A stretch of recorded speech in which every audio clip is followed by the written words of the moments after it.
we are sitting, the way we are standing, the way we are moving our different parts of our body. Gestures, basically. Gestures. The way, the facial expressions, our clothing, right? The way we have positioned ourselves, like the distance between you and ourselves. So all these are different aspects of body language. And a good communicator would always plan for body language. For example, when you go for an interview, you need to prepare for yourself for an interview. It's not only the question and answers of a subject, but you need to be confident. Mental right? preparation? So, so that is very important. So you never should miss out on your body language preparation. And the more you would practice on this, the perfection would come. Right? For example, like I think one of you had said that I start mixing up different languages, or I'm good at writing, but when it comes to talking or when it comes to stage, I get mixed up.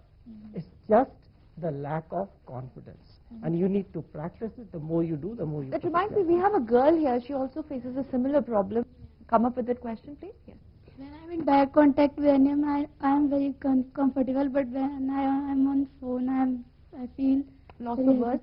Yeah, I am loss of thoughts at what I have to say next to that. Perhaps she is not interacting with people around her, so she is lost for words when she is talking on the phone.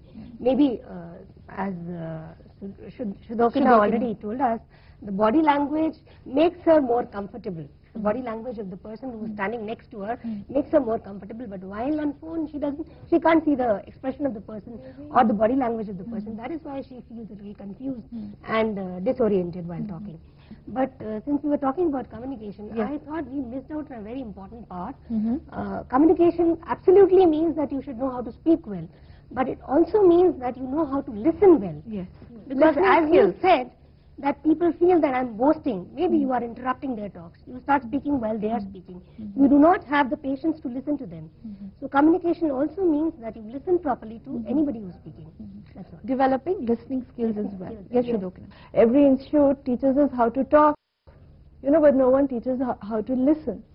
But it's only when you listen to others that you understand their needs, you understand their opinions, you understand their feelings, you understand their views. And you become sensitive to them. So when you become sensitive to somebody, what happens? Automatically they start liking you.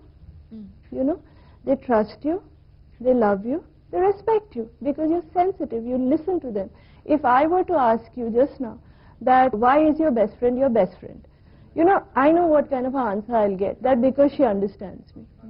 How does she understand me? Because she listens to me, she knows me, So that is the key to building positive relationships also, and having, good friends around you. So listening skills are extremely important in communication. Yes, Dr. And also the point is, the general rule, you should be listening more than talking. Even after having so many friends, I do feel lonely sometimes. I do feel that they sideline me, and so I want to know what is the reason and why I think that. What are the causes behind that? Interpersonal skills. Okay. Dr. Agarwal. Well, many times what we feel is not the truth. So we need to understand that our reading, our interpretation of anything, is it the right interpretation? So if that is what you're feeling with a number of people, then probably, again, you would need to work upon it. And working upon it meaning like you would also need to take a kind of feedback that do you find me interesting to talk with you, or do you find that I should improve on certain aspects of my communication? That is going to help you.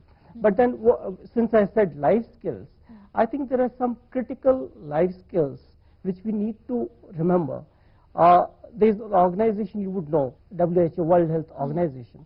They have identified 10 core life skills which need to be developed in every individual. They are problem solving, critical thinking, communication skills, self-awareness, coping with stress, decision making, creative thinking, interpersonal skills, empathy, and coping with emotions.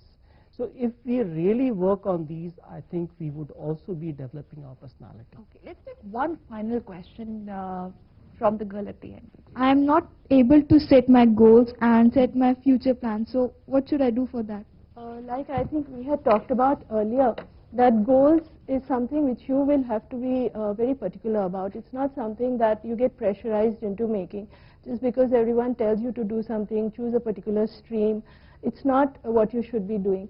You should actually go deep into yourself that, do I have the ability to do this? You know, do I have the skills to do this? And secondly, am I interested in doing it?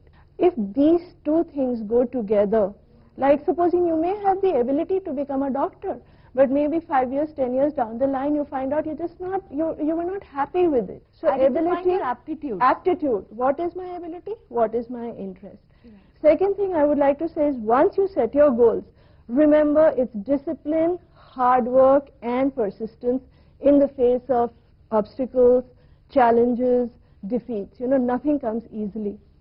Abhinav Bindra didn't go on to win a gold medal by just practicing 1 week or something. He's been at it since a very early 14 years. He's been, spending hours at the shooting range. So today he's got a gold medal at the Olympics. So it's hard work, persistence, and being clear about what I want to do, what will make me happy. What is it one obstacle which you think you come across mostly, very frequently? I easily end up quarreling with my colleagues. Quarrel, okay. Temperament, yes, you? Insecurity. Insecurity. What about you? Same answer. Insecurity. What about you? I'm all the time angry with my parents. Anger, temperament, okay. Yes. Overconfidence. Overconfidence, yes. What about you? Lack of confidence, okay. Confidence, temperament, and? And the notions about my friends with me. Friendship, relationships, and? Confusion. Confusion. Confidence issues, relationship issues, temperament issues. Dr. Asri. I think Dr. Ashok Agarwal has already given a beautiful answer to it by listing the 10 core life skills advocated by WHO. If we try and enhance these skills by voluntarily practicing them, it is not that we are not practicing them, but by voluntarily and consciously practicing them, then maybe we are able to overcome all these hurdles which come across in our life. Closing remarks, Dr. Agarwal? Also to add on, nobody is perfect in this world. Even after you have worked upon your personality, developed your personality, still you would have something, right? So that something would always be there. You should identify that and try to work upon it, but do not lose your confidence. Your last word. It's a lifelong process. You know, you learn as you experience, and I would say that all these relationship issues, with maturity, with time, you come to learn how to handle, people and friends around you. You develop on self-confidence also, as long as you're aware that this is my weakness and I have to work on it.